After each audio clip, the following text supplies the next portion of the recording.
मंच पर आपके बीच उपस्थित देवनारायण बोर्ड के अध्यक्ष भाई बढ़ाना जी, विधायक राम साय जी और आपके समाज में बालिका शिक्षा के रूप में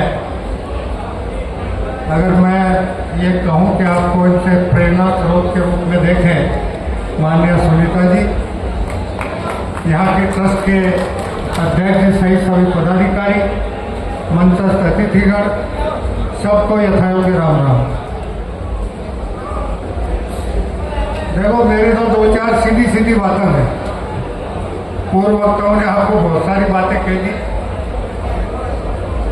अभी जैसे सुनीता जी ने भी कहा, बढ़ाना जी ने कहा, अन्य वक्ताओं ने भी कहा कि मानव जीवन में शिक्षा उस दीपक की तरह होती है जो अंधेरे में व्यक्ति को का रास्ता प्रशस्त करती है। और विशेष रूप से बालिका शिक्षा के रूप में सुनीता जी आपके सामने बैठी हैं।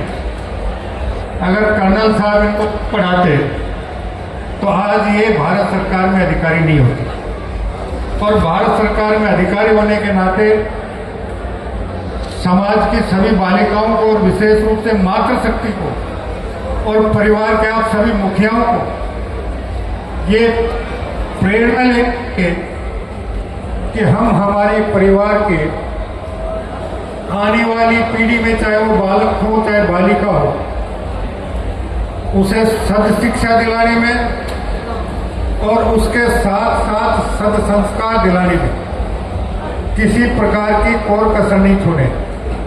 अगर आपने आने वाली पीढ़ी को सद शिक्षित बना दिया, सद संस्कारी बना दिया, चाहे वो बेटा हो चाहे बेटी हो, तो उनका भी जीवन सफल है और आपके जीवन का बुढ़ापा भी सफल है।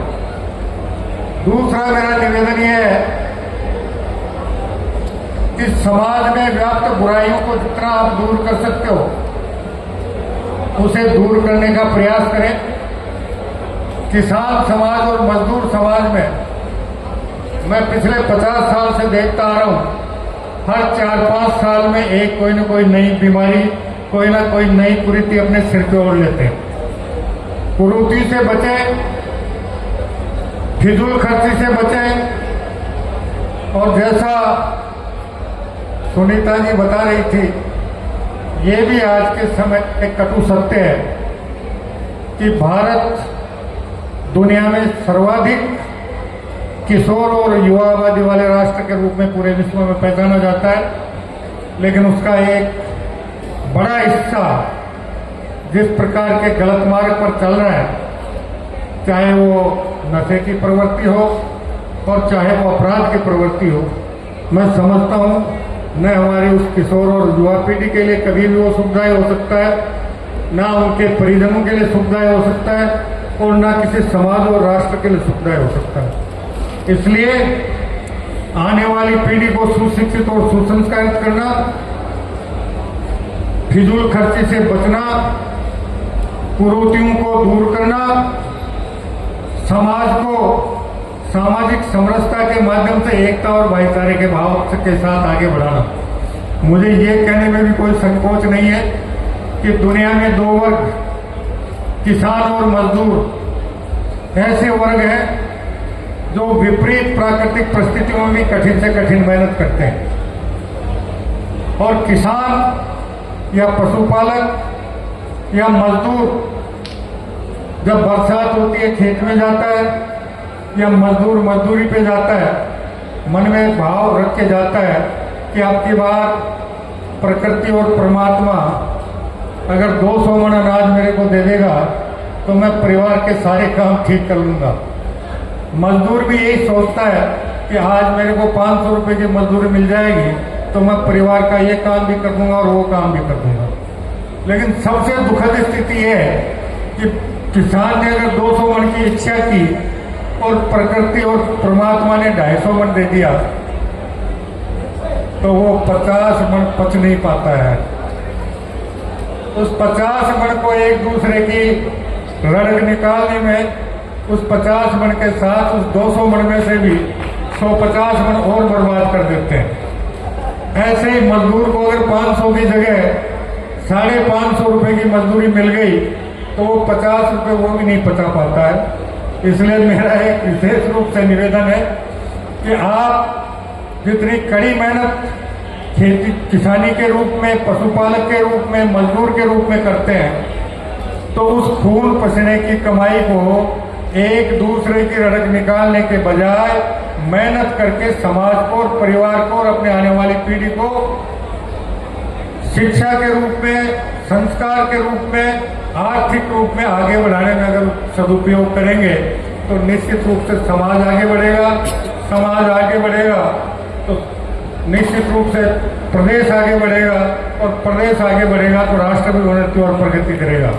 इसलिए मेरा हाथ जोड़कर ये भी निवेदन रहेगा कि सामान्यतः ये जो हमारे दिमाग में रड़क नाम का कीड़ा होता है, उस कीड़े को निश्चित रूप से आप दिलो दिमाग से निकाल कर मसल कर दूर फेंक दें और एक दूसरे के प्रति सद्भाव रखें, प्रेम का भाव रखें। आपका बराबर का भाई या बराबर का पड़ोसी शिक्षा के क्षेत्र में, आर्थिक क्षेत्र में किसी भी रूप से अगर आपसे आगे बढ़ रहा है तो आपको भी ये प्रण करना चाहिए कि मैं और कड़ी मेहनत करके इससे बराबरी नहीं, इससे आगे बढ़ने में सफलता प्राप्त करूंगा। तब तो हमारा इंसान के रूप में जीवन जीना सार्थक है, वरना पूरा जीवन रग निकालते निकालते समाप्त हो जाता है। हम ना कुछ कर पाते हैं, ना आने वाली पीढ़ी का भला कर पाते हैं। इसलिए मेरी तो ये 3-4 चीजें थी जो मैंने आपसे निवेदन की थी। अगर आपको अच्छी लगे तो जीवन में उतारें। और विशेष रूप से मैं एक बात और कहता हूँ, हम भगवान देवनारायण के मंदिर में जो भाव लेकर आए, भक्ति का भाव लेकर आए हो ना, तो भगवान देवनारायण की अच्छाइयों को भी ग्रहण करने का प्रयास करो। उन्होंने समाज के लिए, मानवता के लिए कितना क्या किया है, उसका अगर कुछ अंश भी हम हमारे आचरण में, अपने जीवन में उतार लेंगे तो हम भी भव सागर तर जाएंगे और हमारे परिवार और हमारे समाज को भी भव सागर पार कराने में सफलता प्राप्त कर देंगे। और उम्मीद करूंगा कि निश्चित रूप से भगवान देवनारायण की अच्छाइयों का कुछ ना कुछ अंश आज आप यहाँ पधारे, वो जाते वक्त निश्चित रूप से अपने आचरण में, अपने स्वभाव में ग्रहण करके जाएंगे। ये भगवान देवनारायण के प्रति हमारी सच्ची भाव होंगे, सच्ची भक्ति होगी, सच्ची उनके प्रति आराधना होगी। और उम्मीद करूंगा आप इसमें किसी प्रकार की कोर कष्ट नहीं छोड़ेंगे। अभी भाई बढ़ाना जी ने जो बात कही, निश्चित रूप से राजस्थान सरकार के साथ मिलकर इनके भावनाओं को हम आगे बढ़ाने में और उसको सफलता के शिखर तक ले जाने में निश्चित रूप से सफलता प्राप्त करेंगे। इसमें कहीं संदेह करने की आवश्यकता नहीं है। इसी के साथ एक बार पुनः आप सभी का अभिनंदन। बोलो देवनारायण भगवान की, बोलो भक्ति माता की, बोलो जनता जनार्दन की।